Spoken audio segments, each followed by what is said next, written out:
Over 1,000 years after Rome's fall, the armies of the French Emperor Napoleon descend on the city.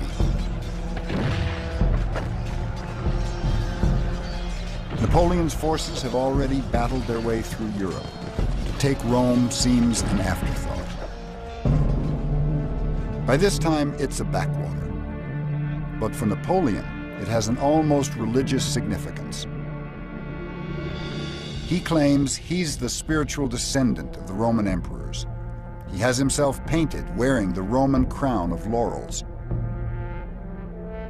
as if Rome still rules the world. His troops march unopposed into the city. It's like walking into a ghost town.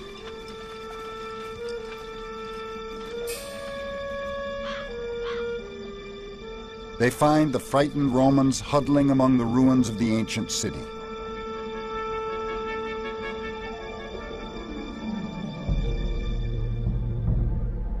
Crumbling palaces and arches still seem to echo the magnificent triumphs they were built to celebrate.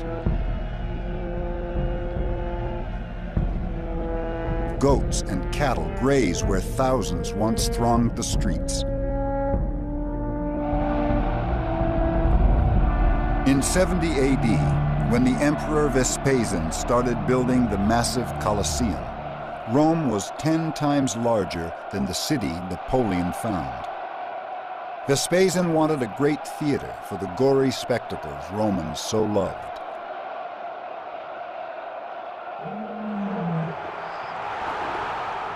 The scale of the Roman games, like the scale of Rome itself, was staggering.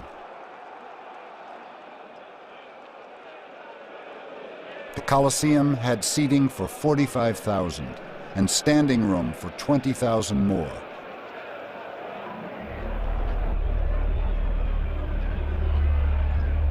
In one series of games, 5,000 people and 11,000 animals were slaughtered. Nothing in Hollywood could compare with this gruesome splatterfest. The blood and brutality were all too real, and the Romans were addicted to it.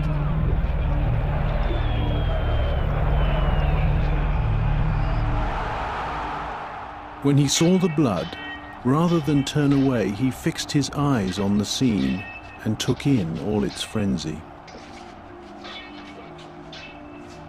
He reveled in the wickedness of the fighting and grew intoxicated with the bloodshed. When he left the arena, he took with him a sick mind, which left him no peace until he came back again. St. Augustine. They did get excited watching gladiators kill one another. I'm not denying that. But you know what? So do we. I think, for example, of the brouhaha over Mike Tyson. Right. What Mike Tyson did when he bit, was it Evander Holyfield's ear? That would have been applauded in the Roman arena. That's great. That's what you're supposed to do. In fact, you're supposed to rip the ear off and march around the arena with it in your mouth. That's what you're supposed to do.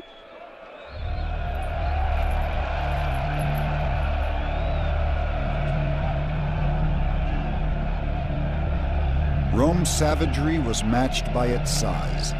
When the Colosseum was built, Rome was a city of 1 million people and growing. Not until London of the 19th century would a city approach this size again.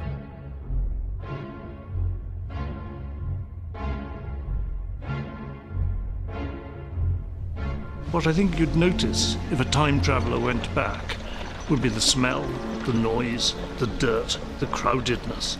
I think there'd be lots of beggars, lots of signs of sickness, disease, lots of small children. It'd be rather like Calcutta or Rio. Crowded modern town, very poor, with these monumental buildings in the center expressing the wealth and power of the empire.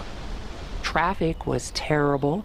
Julius Caesar forbade wheeled traffic during the day so people could move around, which meant that at night all these carts started going on these stone streets, and it was so noisy that you couldn't sleep.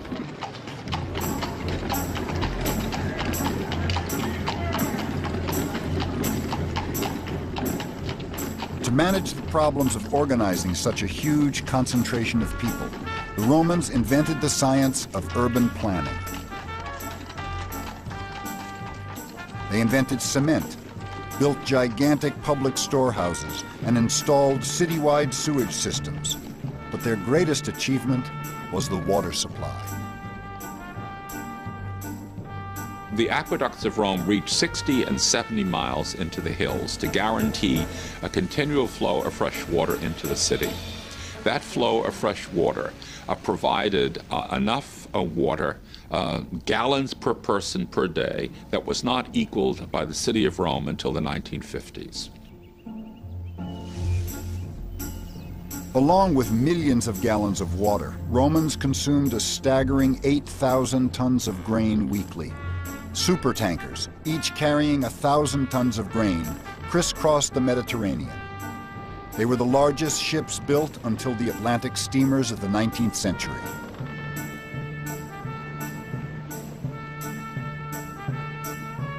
The city of Rome was the heart of an empire that stretched from Scotland to Syria.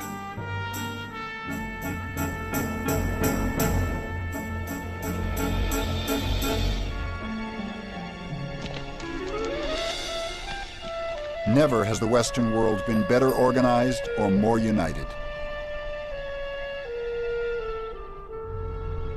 In the year 100 AD, you could travel from Egypt to France on paved roads with only one currency and one passport in your pocket.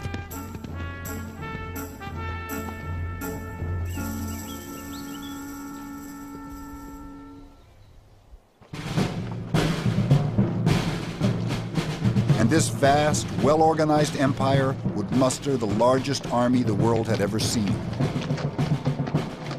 Over 500,000 soldiers.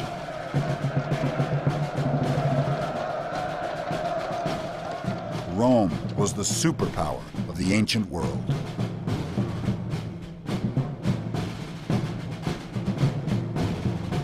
Later superpowers never stopped learning the lessons of its spectacular rise and fall. Napoleon was not alone in his obsession with Rome. 20 years before Napoleon marched into Rome, on the other side of the Atlantic, a group of men were designing a political system for their new country.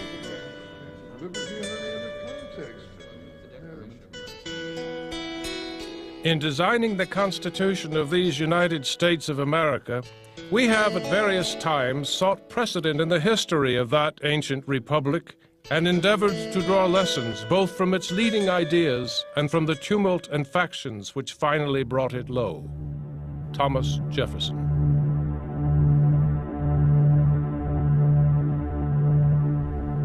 The American founding fathers spent most of their childhood and much of their adulthood reading the Latin classics.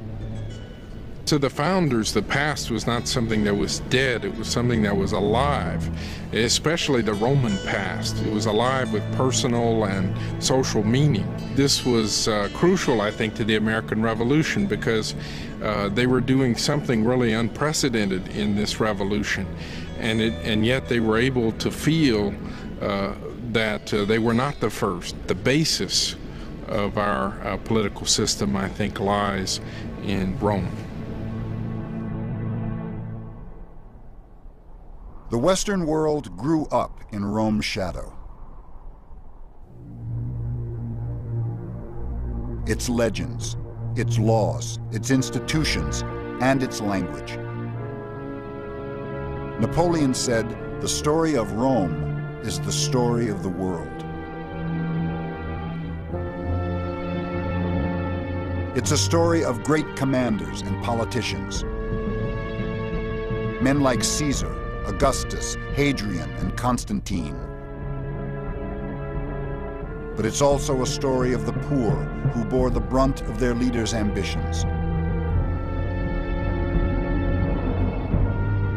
It's a story of vast idealism and an equally vast greed for power.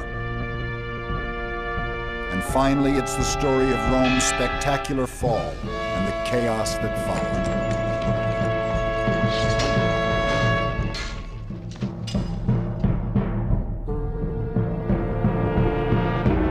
behind all that are the stories of Rome's beginnings almost 3,000 years ago in the lush hills of central Italy.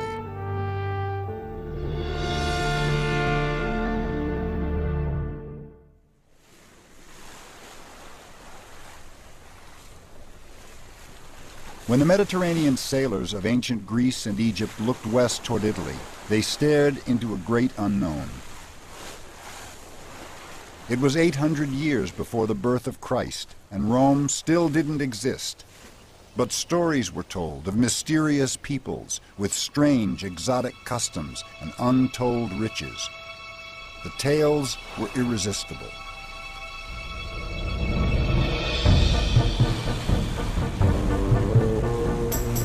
Setting off from the great civilized cities of the East like Athens and Tyre, adventurous Greek traders sailed west into uncharted seas.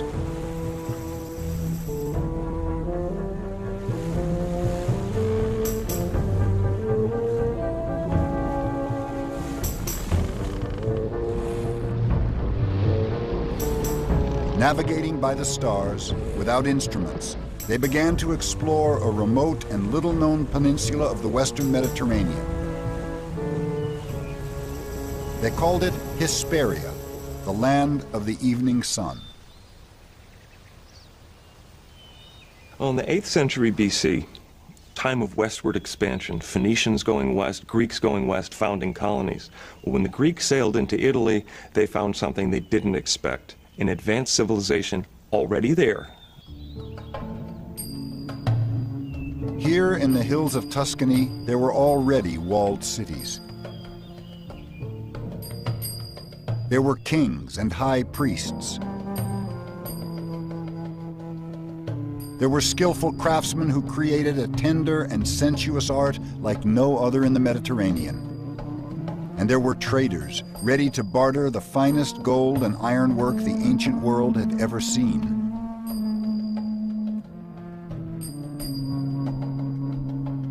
Before Rome, there were the Etruscans. They taught the Romans everything, but left no written records. Incredible. The Etruscans were some of the most amazing artisans that the West has ever seen. They worked in metal for sculpture. They worked in terracotta and life-size statues with these amazing, inviting expressions. Very warm. They're not cold and distant, but they're people that you want to meet.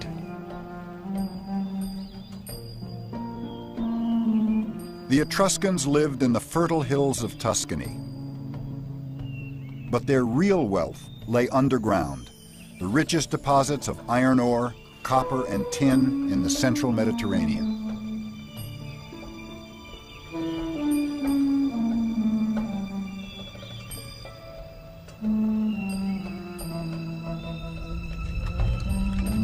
As early as 700 BC, they created shafts, tunnels, subterranean galleries, smelters and slag heaps so vast that 2,500 years later, Mussolini reprocessed them to produce weapons for World War II.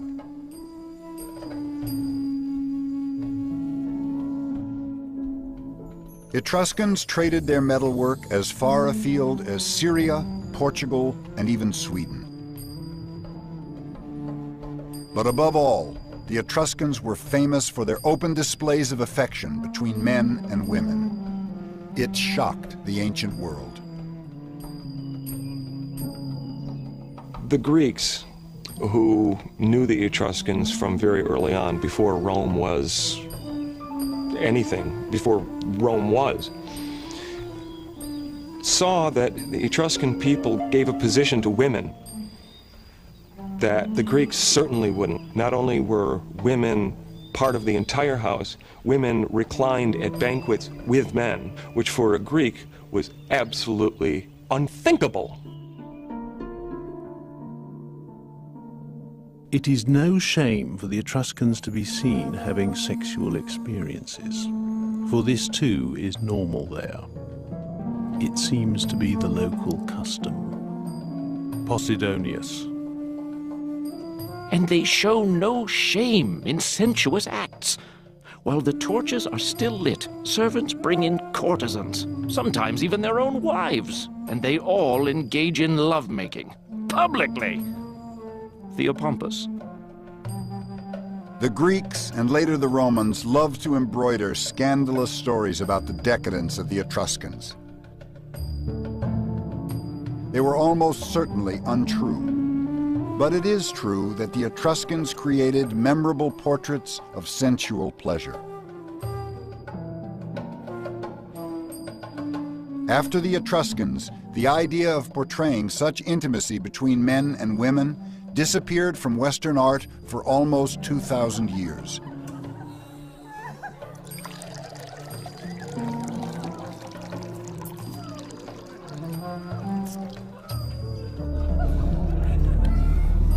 The change began with the Romans, who grew up in their shadow.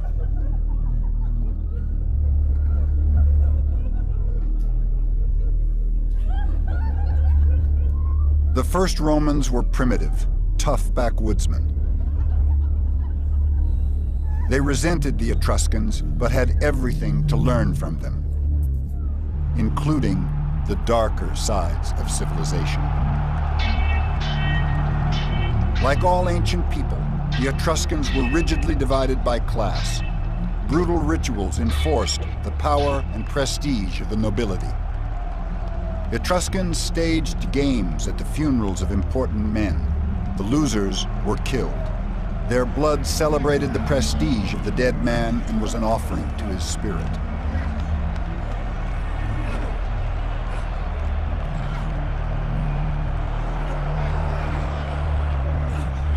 The wrestlers were slaves captured in warfare. Their lives were worth nothing. Only their deaths were significant. The practice of human sacrifice was common in the ancient world. The Etruscans were no exception. The blood of slaves and captives watered the ground at state rituals throughout the Mediterranean. Romans inherited the Etruscan taste for sacrificial blood. Gladiatorial combat was the Roman equivalent of these gory celebrations of power.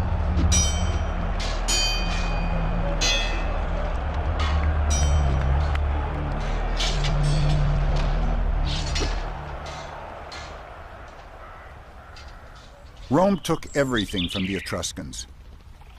Etruscan engineers showed them how to drain the marshes where Rome now stands and channel the water into underground sewers. Etruscan architects and builders laid out the Roman Forum as a public square in the 7th century BC.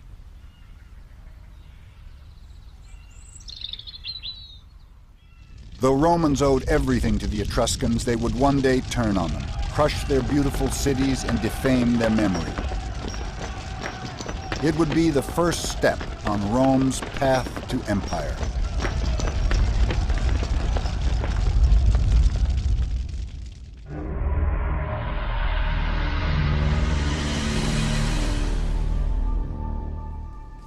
Most of what we know about the birth of Rome comes from the work of one man, one of Rome's greatest historians, Livy. He lived in the reign of the Emperor Augustus, over 700 years after the city was founded. The glory of Rome was at its height, but Romans were already haunted by the specter of decline. The empire was emerging from decades of civil war. Bitterness and political intrigue were rampant.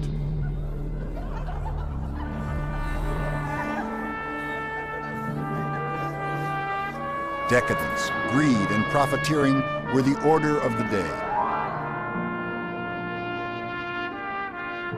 To men like Livy, raised on the Roman stoic virtues of valor, loyalty, and self-sacrifice, it seemed the spirit of Rome was rotting.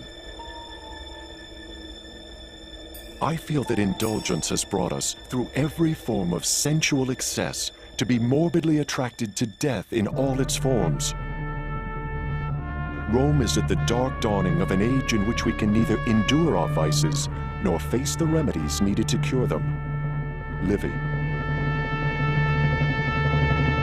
A cure was what Emperor Augustus was looking for. He cracked down on dissent and passed laws to punish immorality.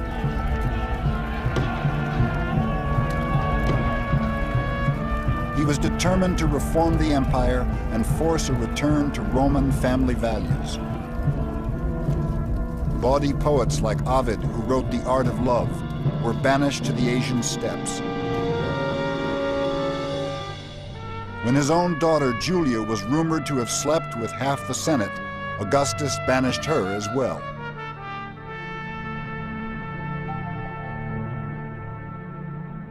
Livy saw in Augustus, or in Octavian, a chance for the world to finally settle down and get back to business. What made Rome great to begin with? You got to go back and look. Who were the heroes of the past that made Rome the city she was? I hope that history may be the best cure for a sick mind. At least it can remind us of what we once were and show us the depths to which we are now sinking. Livy set out to write a brief history of early Rome, celebrating its glories and virtues, propaganda for the reforms of Augustus. What he had to go on were stories handed down over the centuries. They were a mixture of fact and legend. I, for one, am looking forward to absorbing myself in antiquity, because I am so deeply tired of the modern world and all the troubles which torment it. Livy.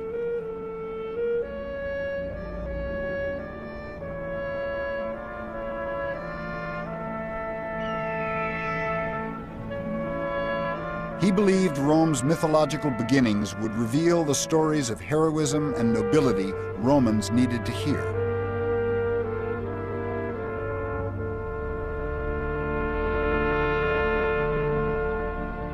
But the stories of Rome's origins were short on Stoic virtues and long on murder, rape, mayhem, and fratricide.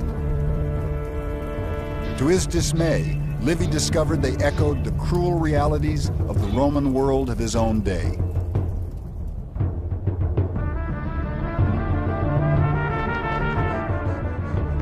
Legends told that Rome was founded by Romulus and Remus, twins who were cast into the wilderness to die. But the boys were said to be saved by a she-wolf who suckled them. They grew up like savages in the woods.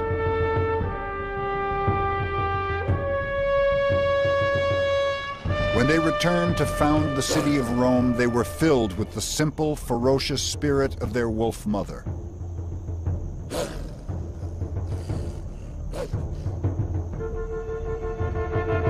According to legend, Romulus and Remus then led their people to the bend in the river Tiber, where she found them. There Rome was born. The year was 753 BC. But hardly had they founded the city than the two brothers quarreled over who should be king. It was left to the augurs to decide.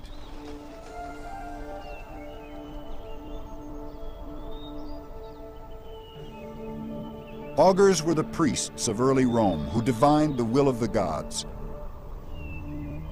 They studied the movements of birds, the weather, the entrails of sheep before making their pronouncements, known as the auguries.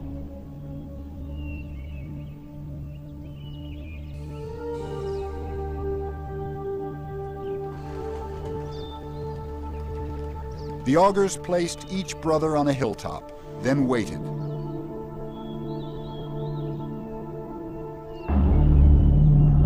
When birds flocked over Romulus, they knew he would be the first king of Rome.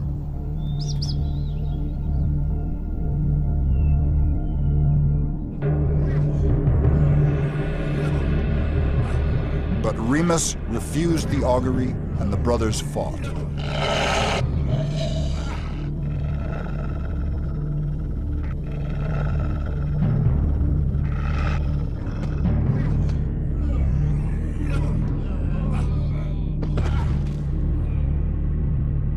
Romulus killed him.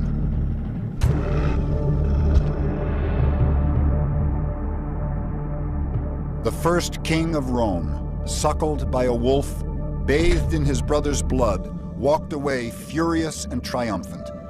It was a fitting augury for the bloodshed and strife that lay ahead.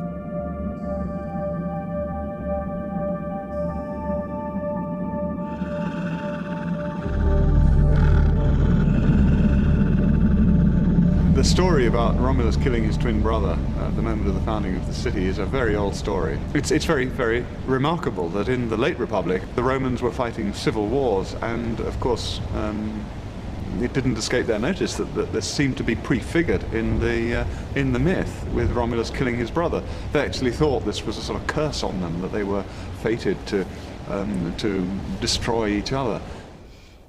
Well, the whole Roman psyche was based on violence. If you look at the foundation legends of Romulus and Remus, that's based on fratricide, right? One brother kills another to found a city.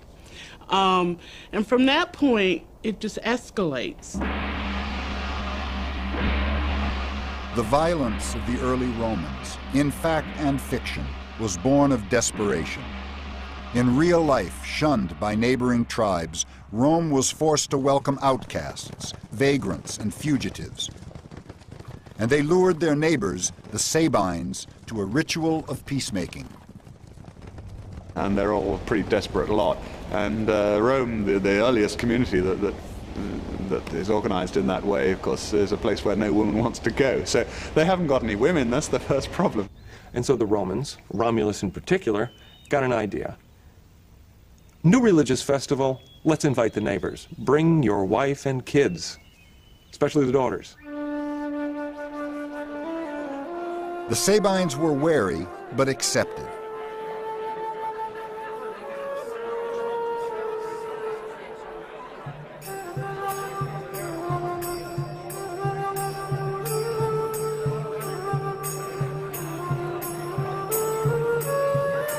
As the festivities went on into the night, the Sabines relaxed their guard. It was what the Romans were waiting for. Romulus gave the sign and they attacked.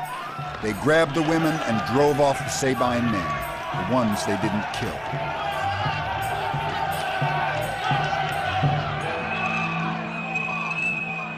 When painters of a later age portrayed the rape of the Sabine women, they imagined a classical city. They were wrong. The early Romans were primitive people struggling desperately to survive.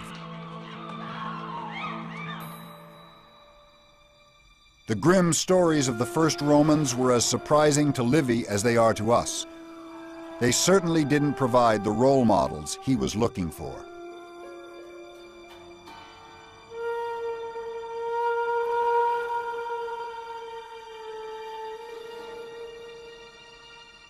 His little book turned into one of the most monumental histories ever written.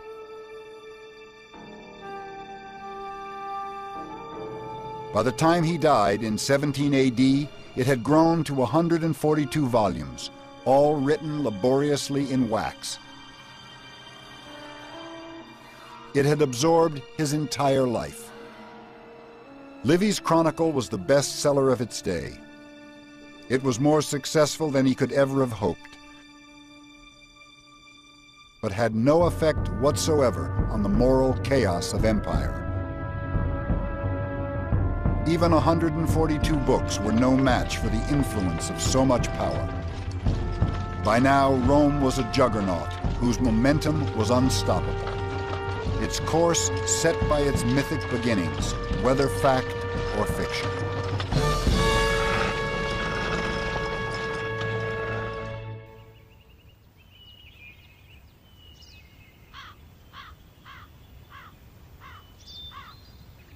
As it approached the 5th century BC, Rome was emerging from its legendary past into the real world of recorded history. It was now a thriving province of the Etruscan world, ruled by Etruscan kings. primitive mud and thatch huts of Rome's early days had given way to a city of brick. Rome was absorbing people from surrounding lands and growing fast. Etruscan and Greek traders met in its busy streets.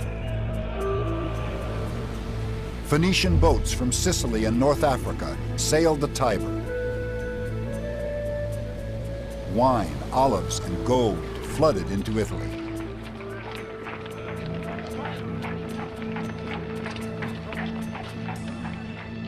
But Rome was still no different from many other prosperous cities of the Mediterranean. What first set it apart was not its capacity for trade or engineering or even warfare, but its ability to organize itself.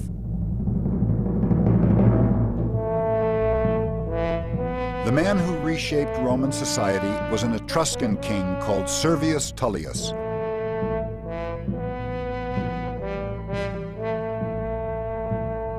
There are no statues of him. We have no idea what he looked like. He never became as famous as later rulers of Rome, but his mark on history may be even greater.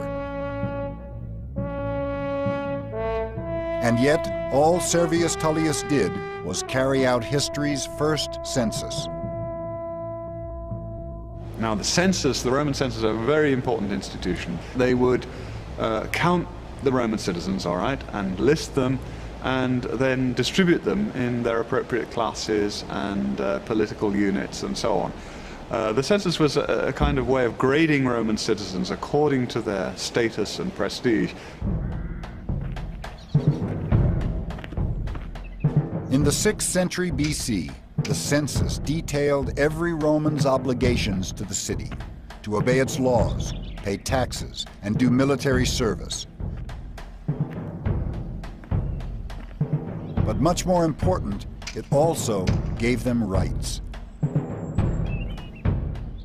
This was the great innovation of Servius. In proportion to their contribution, Romans were given a say in how their city was run. Servius sowed the seeds of representational government. He organized an assembly to govern the city and gave it a name, the Senate.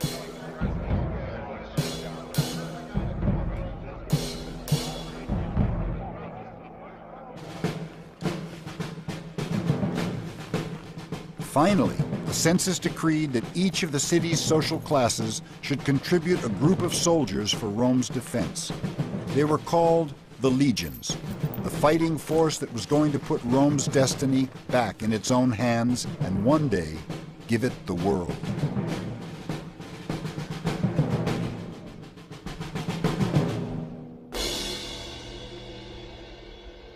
The census didn't create equality or democracy. Rome remained a society governed by kings and nobles. Women had few rights. But it created a level of organization unheard of in the ancient world.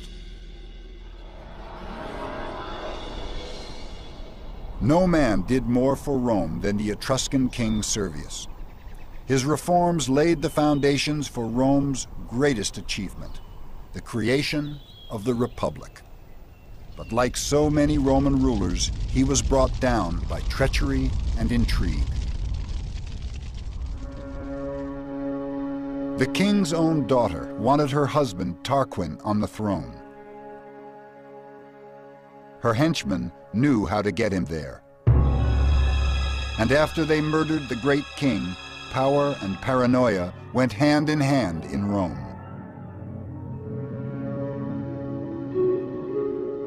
For almost 2 centuries, Rome had been ruled by Etruscan kings and Etruscan nobility.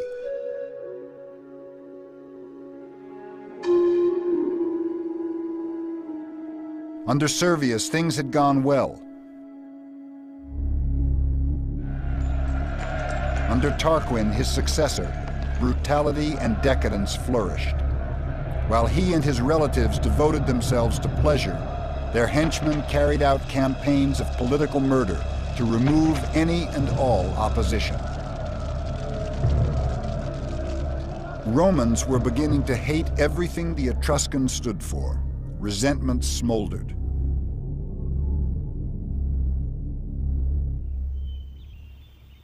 A woman called Lucretia was the spark that would set it on fire. She was well loved and highly regarded for her kindness, beauty, and loyalty. She represented everything Romans felt they had and the Etruscans didn't: honor, virtue, bravery.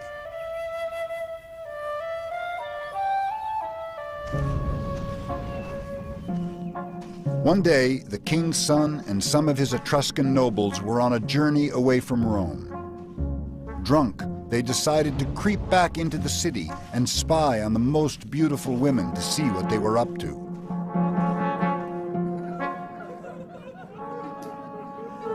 They found their own wives, as expected, partying.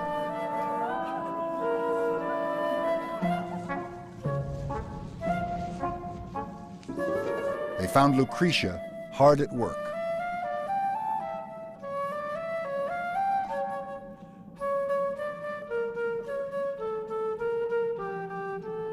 Because this was an indication of good, virtuous, matronly behavior.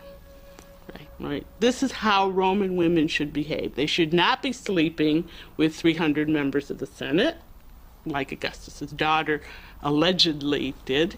They're not supposed to be poisoning members of their family, as Livia allegedly did. They're supposed to be producing cloth. The next night, when he knew Lucretia's husband was away, King Tarquin's son crept back to her house alone. With a knife at her throat, he raped her and swore that if she breathed a word of it, he'd kill her.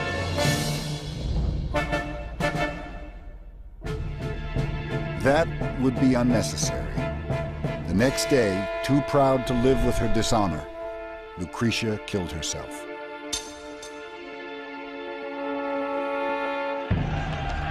Romans went wild. Mobs tore through the streets and attacked Etruscans wherever they found them.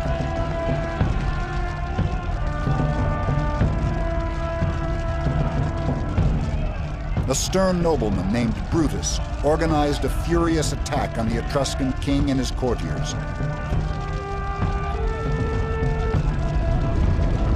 They were overwhelmed and fled for their lives. Romans were finally free of their Etruscan overlords. Lucretia's legacy to Rome was its freedom.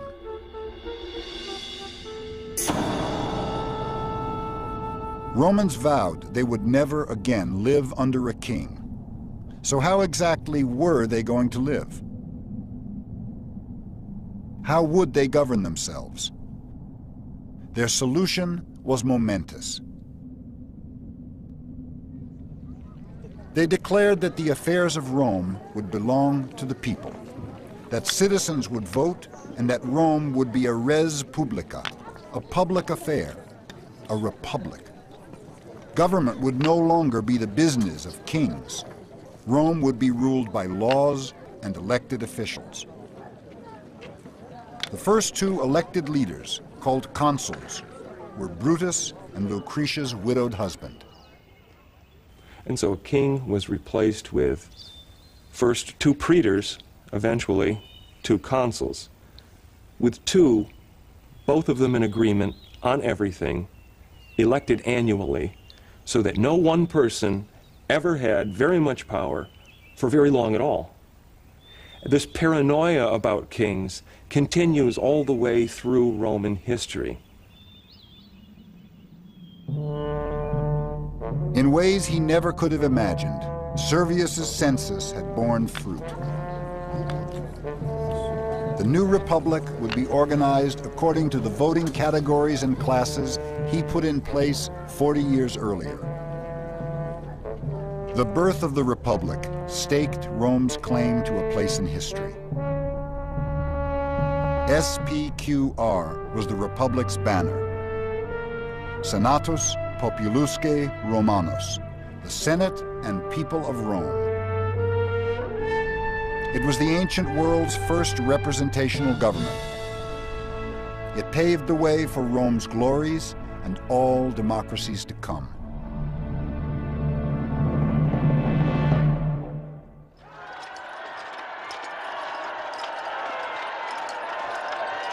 Romans set themselves free from the Etruscans in 510 BC. Next, they needed to be sure they stayed free. So they set about building the fiercest fighting machine the world had ever seen.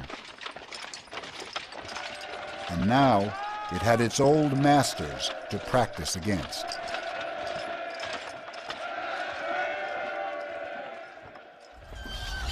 For over 100 years after Rome declared its independence, it was at war with the Etruscans, who fought desperately to regain their old possession. They failed. They were no match for the highly disciplined Roman legions who'd fight to the death to defend Rome's liberty. As Roman soldiers fought for the Republic, a man named Publius codified its leading ideas. This legal system set a remarkable precedent for republics of the future.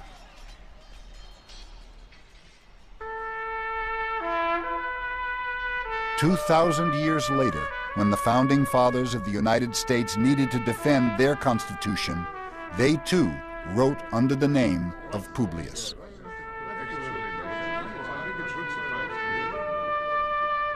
I think the American Revolution was an exciting period for the Founding Fathers. They were excited by the opportunity to match their ancient heroes' struggles against tyranny, in a sense to rival the noble deeds they had spent their youth reading about. And they were thrilled by this idea, by this thought, that they were beginning anew the work of the ancient republicans, only this time with an unprecedented chance of success. Throughout the 5th century BC, the struggle for the Republic went on. Rome and the nearest Etruscan city, Veii, faced each other across the Tiber in an endless stalemate of attack and counterattack.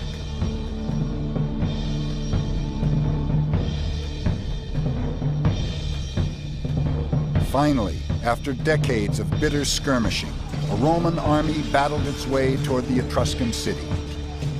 The year was 392 BC. Their goal was to take Veii by storm and once and for all bring to an end the Etruscan threat to Rome's survival. Etruscan soldiers fought furiously at the city walls. Priests prayed to their gods to save them from destruction, to no avail.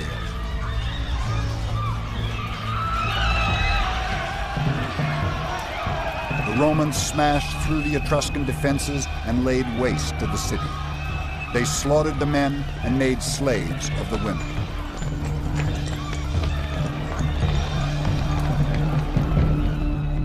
It was Rome's first great victory. There would be many more, each celebrated by the building of a triumphal arch, a monument to the glory of victory and the humiliation of the defeated.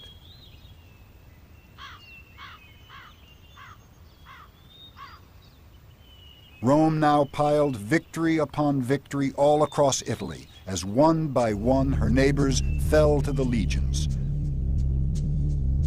Rome's rise was gathering momentum, and by now seemed unstoppable. But she suffered one setback, which haunted the empire forever.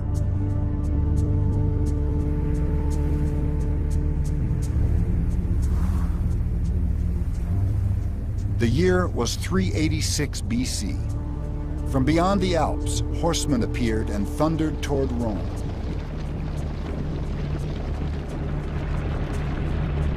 The Romans called them barbarians. They were Celts from Gaul, present-day France. The Gauls were a warlike people, but this time they weren't looking for battle. Wars with their neighbors had pushed them out of their own territory. Now, they needed a new home. Rome dominated central Italy, so the Gauls asked them for territory. Roman envoys refused point blank. Who did these barbarians think they were to presume upon Rome in this way? They'd insulted the Gauls, which was a mistake. The Gauls descended on Rome in a fury. What they weren't given, they would take. Romans were fierce warriors, but had no idea how to fight these people, who charged into battle in a suicidal frenzy. Their savagery, even by Roman standards, was terrifying. Taken by surprise, the Romans barricaded themselves inside their city and hoped these terrifying wild men would go away. They didn't. The Gauls smashed their way into the city and ransacked it. The Romans only escaped being slaughtered by paying the Gauls everything they had to move on and leave them in peace. Rome's humiliation was complete. The words of the Gallic chieftain as he exacted his crushing payment would ring in Roman ears for centuries to come. Woe to the vanquished.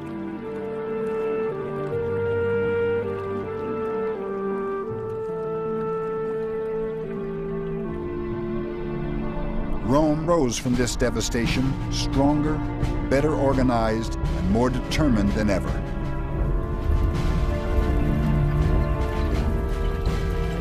It forged an iron spirit and a civilized code of honor, the stoic virtues of valor, discipline, and self-sacrifice.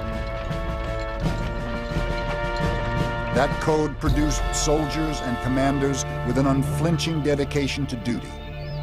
One of the most famous was Cincinnatus. Cincinnatus was a Roman who came to embody the classic virtues like no other. Although a nobleman, he liked to work his fields with his own hands. One day as he worked, a messenger arrived with news that Rome was being attacked.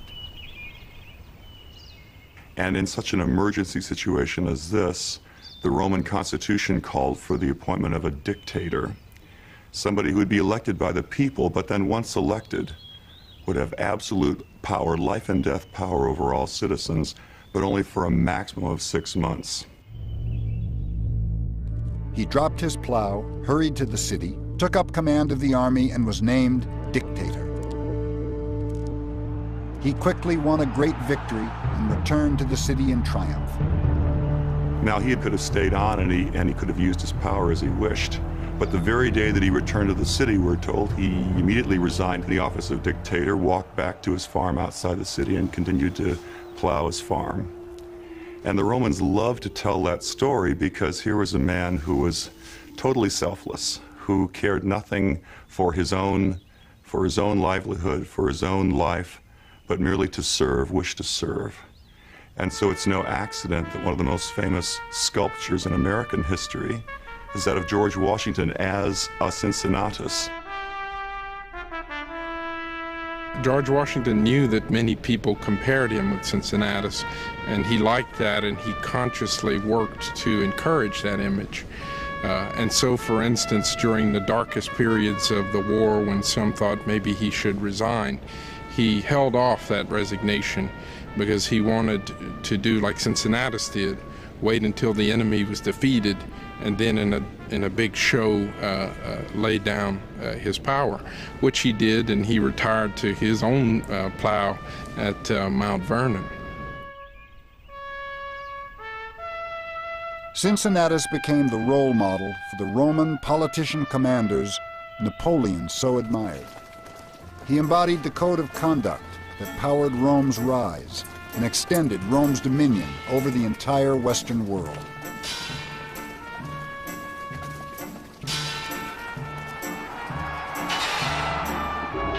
Rome's battles abroad would highlight the conflict within its own soul.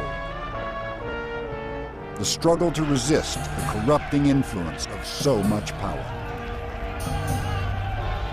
It would haunt the empire for centuries to come. But first, Rome's era of power and glory was about to begin.